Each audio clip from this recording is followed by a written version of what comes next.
This one's for anyone who wants to build up their side hustle to leave their 9-to-5 job, who's already started looking for rundown homes, and wants to add something else to their marketing list, such as tax delinquent properties. The very best thing to pull a list from is properties that haven't paid their taxes, because there must be something wrong and they are ripe for you helping them out, possibly unload that tax burden as well as their house, and you making up to $22,000 just for finding it and passing it off to an investor through a method called wholesaling real estate, which is what we cover on this podcast. My name's David Lecko. I created a process that's helped people close 10,000 deals in all 50 states, and our guest today has specialized and taken over his W-2 income through finding tax delinquent properties, and specifically with owners that are also deceased. You guys are going to learn a lot about how he's carved out this niche and made a great life from it. I was working at Amazon at that time. I got hired on October 2020. We moved to Houston December 26, 2021, and I got laid off January 31st. My son was born February 10th, and I told myself, I'm not going to get a job. I got to figure this out. And she was like, well, whatever you say. And anyway, lost my car because of a mechanical issue or whatever. So I didn't have a car. Had to go pretty much pay to take my daughter to school. So I pretty much got to a point where I got my car back and I had $500. So my son was like 5 months old, and I knew I couldn't make calls inside of an 800 square foot apartment like that. So I went and found Office Depot. They rented out a co-working space for $300 a month with no deposit. And I had $200 left, and I had a little bit of money in my Klarna account. I think I had like $125. So I told myself, okay, I got $200. I cannot pick up this phone and ask somebody to sell me their house just because they got a house in their name. So I've written down why would I sell a house for 50 cents on the dollar. And then I discovered the tax auction list. If I pull the tax auction list and then I pull out who's deceased, and then I pulled out if it's been empty for more than 2 years, okay, well, 9 times out of 10, they're probably going to sell it to them. They didn't go through probate. They're not using the house, and it's finna go to auction. So that's what I started doing. So now I only go after people that's deceased or people that's hard to reach, because instead of me calling $500 a day, now my team only go after 20 properties a day. And it's completely different.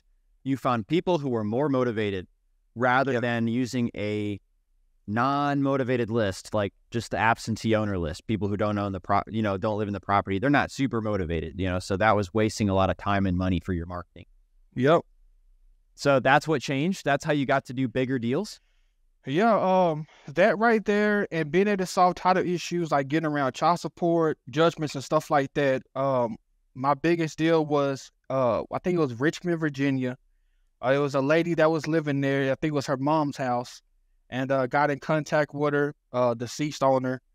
She had a hose to the roof, and I think she had a judgment that had to get stripped off. I ended up getting that stripped off, and I was left like $64,000 off of that deal. And now that's pretty much how I base my company on. It's pretty much of deceased homeowners or title issues. That's pretty much all we do. And you also expanded beyond Houston, Texas, because this deal was in Virginia. Yeah. I actually don't do no deals in Houston. How did you end up picking Virginia, or how did you get this lead from Virginia?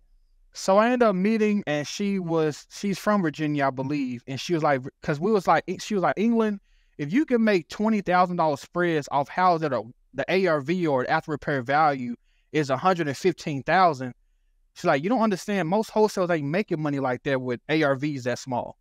So she's like, if you do something in a bigger place, you're gonna make way more money. Right. And repair values, what's worth in perfect condition. Yes, that's what I've noticed too, is if if the area is more expensive, you can make 10-15% still as a wholesale fee. Yeah. That just means your fee's bigger if the house is worth more. Yeah. And so that's pretty much I do. Yeah.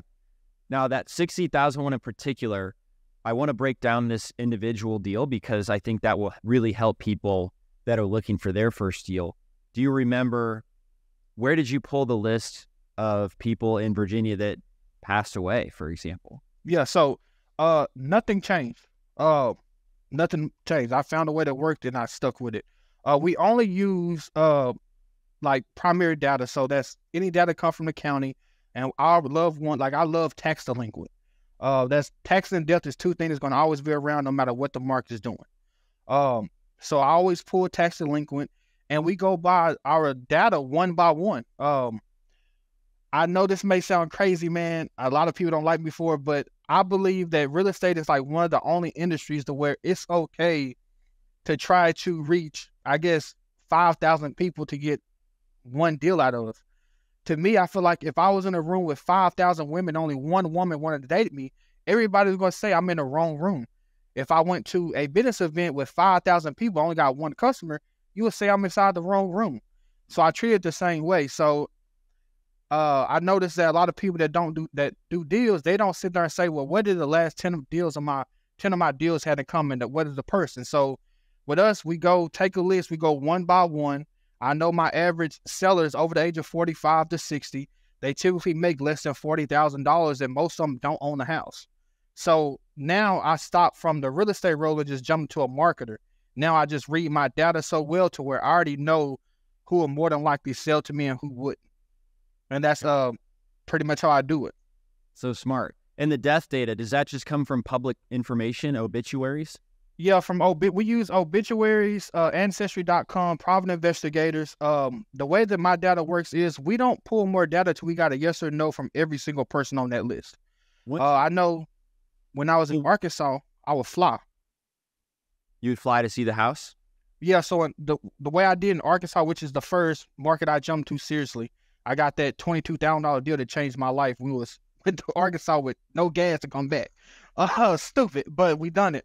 So with Arkansas, I have my list of people that I didn't reach, and I would jump on a flight and I would go rent a car and I would go door knock.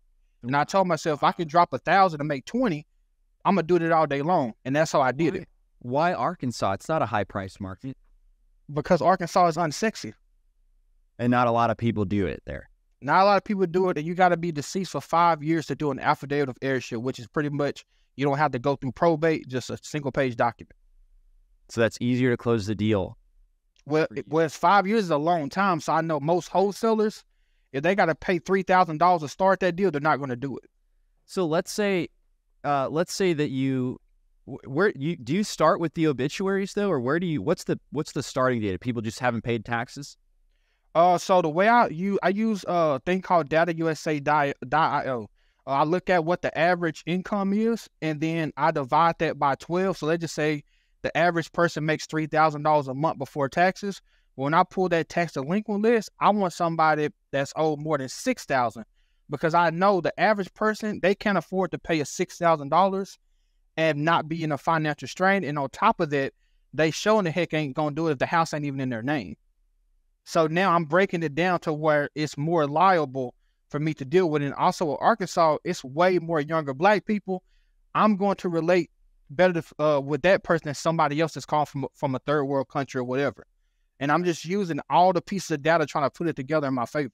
Hey guys, if you know you want to quit your job in the next 3 months, make sure you're subscribed to this podcast, because we've got some incredible frameworks with step-by-step instruction that you're not going to want to miss. Also, leave us a rating and review to let us know your favorite parts and why you want to get financial freedom. Gotcha. All right.